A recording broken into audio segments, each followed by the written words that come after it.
Hi, everybody. Welcome to The Locker Room, our weekly podcast where we celebrate the student athletes here in the Bayou Region. Stan Gravois, along with Dustin Roberstson, our producer. Merry Christmas. Same to you, Stan. 2 more days before Santa comes into town. I'm so excited.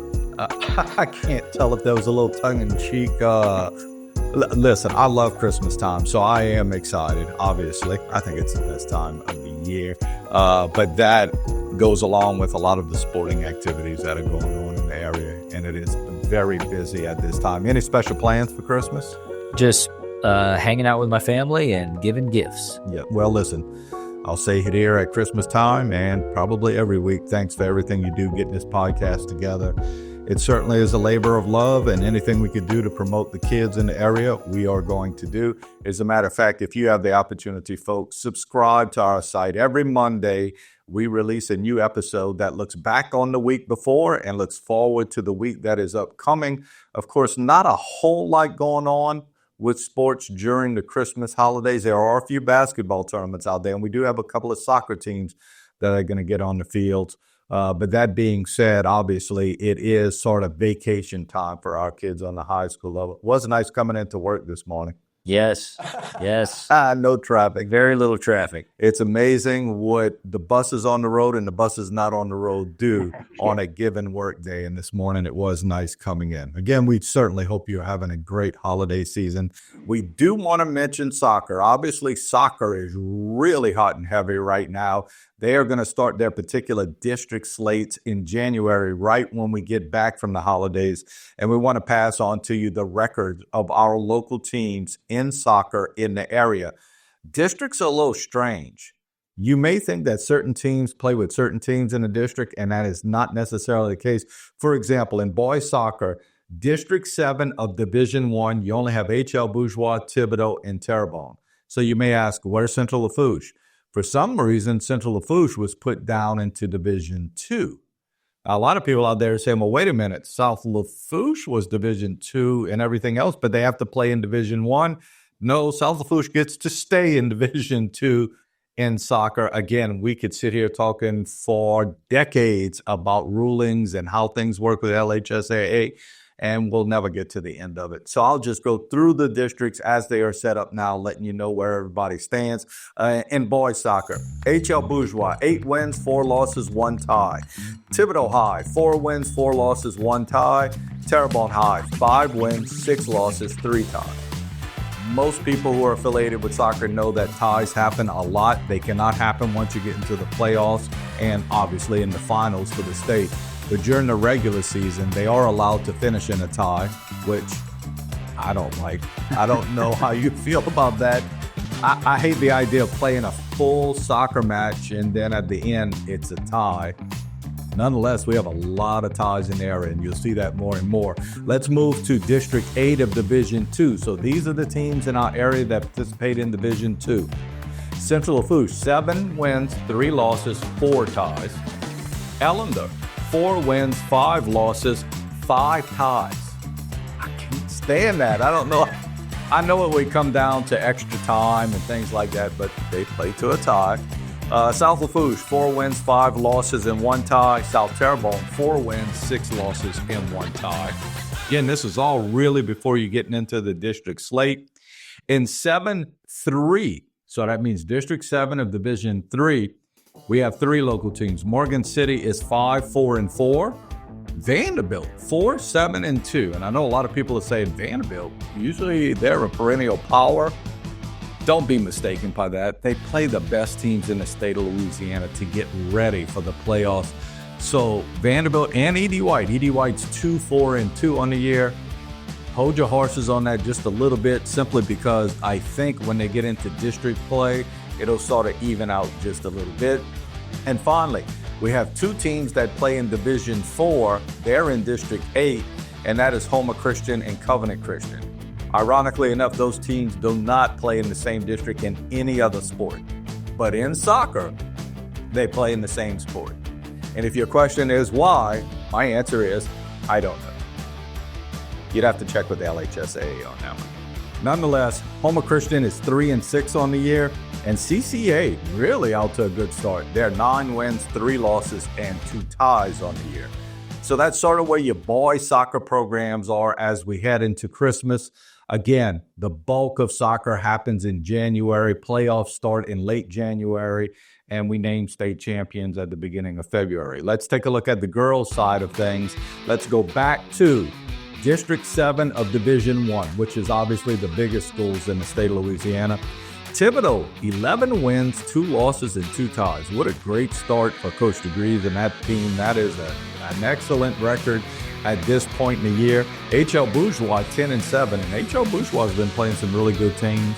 And Terrebonne High School is 9-7. So the girls program there at Terrebonne, 9-7. Kudos to John Hebert, head coach of the girls program at Terrebonne. He put on his big football classic this weekend. F-U-T-B-O-L. That is how football, that's obviously European and what soccer is called there. And John does a great job putting on that tournament. Has a lot of teams. They play here at the country complex over there and did a great job again this year. Had a lot of teams there, and luckily they got good weather. Cold weather, but good weather. I have a question, Stan, about the ties because I don't get it. I don't. Is it a positive or a negative to have more ties in your record? Like, what is a tie? What does it mean for you? It's sort of like a wash. It means you went spend an hour and probably 50 minutes. And listen, when it comes to, we don't mean to make fun of it, but when it comes to PowerPoint rankings, you get points obviously for winning. Right. And you don't get points for losing. Right. But you get a little bit for tying, but not as much as you would otherwise. So it's better to tie than to lose. It's better to tie than to lose. Okay. Here's the deal. You can't sit around playing all night waiting for somebody to score a goal. Now, you could get into the penalty kick situation, but then that sort of gets to be like, a lot of people liken that to we did all of this for the last 2 hours, and it comes down to 5 kids lining up and taking a penalty kick. So it's why they do it. I could tell you this, 10 years ago when we would be reporting soccer scores, we didn't have ties like this. Right. They would finish it out. But again, to answer your question, it's not as good, obviously, as a win, but it's better than losing the match. Gotcha. So there is something to it. Let's look at the girls from District 8 in Division 2. Central Lafourche. Central Lafourche is always good in soccer, both the boys and girls programs. They have a great recreational program there in Raceland with the Legacy. And the girls are 8-3-2 on the year at this point. South Terrebonne 6-5-2. South Lafourche 3-9.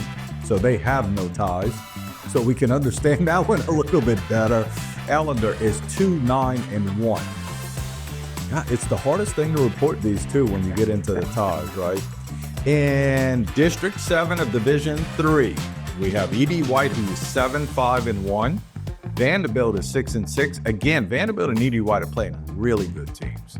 So don't get too lost in the minutia of like, that doesn't sound good. Their schedule, it doesn't sound like they're winning a lot of games. It kind of depends on who you're playing at this point in time. Wait till the district starts, and then you could start making your evaluations on this. Morgan City is 3-11 at this point. And finally, in District 8 of Division 4, CCA is 8-6-1, and Homer Christian is 4-8-1. Nothing like tying a good old game. And I don't mean to make fun of it. I'm sure the kids would love to stay around as long as it takes to figure out a winner.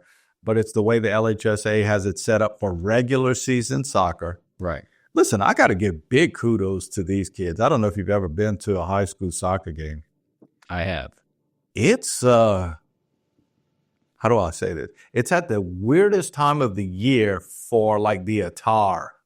So, it's kids who are running, and it's obviously an endurance type sport, but it's a skill sport all put together. And they play in the state of Louisiana in December and January when it's 32 degrees with a misty rain, sometimes snow. And I really feel for those kids, but I admire what they do. If you have the opportunity, go out and support these kids on the high school level that are trying to do these things to help their communities and their schools. There are so many more negative things they could be doing in society than playing soccer. are playing basketball or football or weightlifting or powerlifting and, wrestling. So please go out and support them if you have the opportunity. That's why we do this. We support those kids who are going out there and sort of doing things for their schools, staying active. I realize they probably love their video games, but it's not 24/7. They're outside getting some physical activity in, and we want to support them as they do this for sure. We're going to take a look at some of our current athletes from the Bayou region who have succeeded in football at the next level. We've got some guys in pro football. We got some guys who were in college football, and they did extremely well, and they were at schools maybe a little further away than most people think, and they don't know about them. We're going to make sure that you do know about them. As we are deep into the holiday season, that also means that football is coming to an end. Let's take a look at how some of our stellar athletes from the Bayou region have done on the next level this year. We have 3 Bayou region products on the pro level this year. First, there's Maason Smith, a 2020 graduate of Terrebonne High School. Maason was a second-round draft choice of the Jaguars earlier this year. He's played in 9 of the Jaguars' 15 games this season. He has 14 total tackles with 2 sacks and had his best game this past Sunday with 3 tackles and a sack against the Raiders. 2017 Thibodaux High graduate Amik Roberstson is the starter at the nickel position for Detroit. He has 43 tackles, 4 for losses, and 2 forced fumbles for the hot Detroit Lions.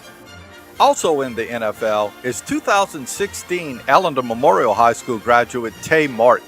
After spending 3 years on the practice squad for the 49ers, Tay was picked up by the Titans, where he has spent his year on that team's practice squad. Before pro ball, Tay was an all Big 12 conference player at Oklahoma State. On the collegiate level, Ja'Kai Douglas, a 2019 graduate of Terrebonne High, had a great year for Florida State. He led the Seminoles in receptions with 32 for 519 yards and 4 touchdowns. In his career in Tallahassee, he had 77 receptions for 1,256 yards and 11 touchdowns. Ja'Kai is now out of eligibility on the college level. Kyren Lacy, also a senior at LSU, is a 2020 graduate of Thibodaux High School. This past year, Kyren had 58 catches for 866 yards and 9 touchdowns. In his 3 years at LSU, he had 82 receptions for 1,692 yards and 16 touchdowns. He will not be playing in the Texas Bowl when LSU takes on Baylor later this week, but he has committed to the Senior Bowl in late January. One guy many forget about is 2021 graduate Chavez Brown of Terrebonne High School. Chavez went to Butler Community College for 2 years as a wide receiver, transferring to North Texas State. At North Texas, he initially began his career as a wide receiver, but then shifted to linebacker. In this, his senior year, he had a stellar season with 41 tackles, 7 for loss, 4 sacks, and 1 fumble recovery.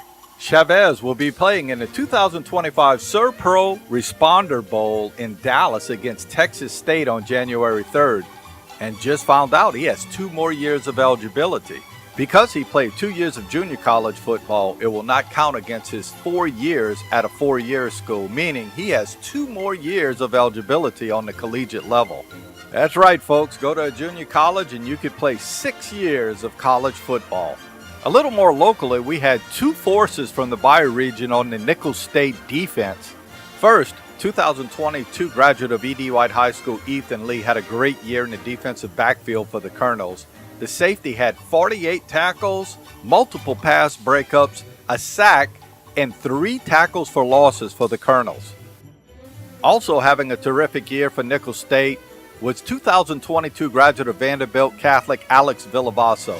The defensive tackle had 48 tackles on the year and 5 sacks for the Colonels. Both Ethan and Alex will be back for their senior campaigns next year. Had a fun time being here today. Hope you have a terrific Christmas. Again, Merry Christmas, Dustin. Same to you, Stan. And I'm sure that you, along with myself, hope that everybody has a safe and prosperous new year, as that's right around the corner too. We will be back next Monday with another show. Of course, you're going to be on parts unknown. Extended leave, yes. Extended leave. Good for you. Good for you. You deserve that time off. Again, happy holidays, everybody. We'll see you next week. Take care.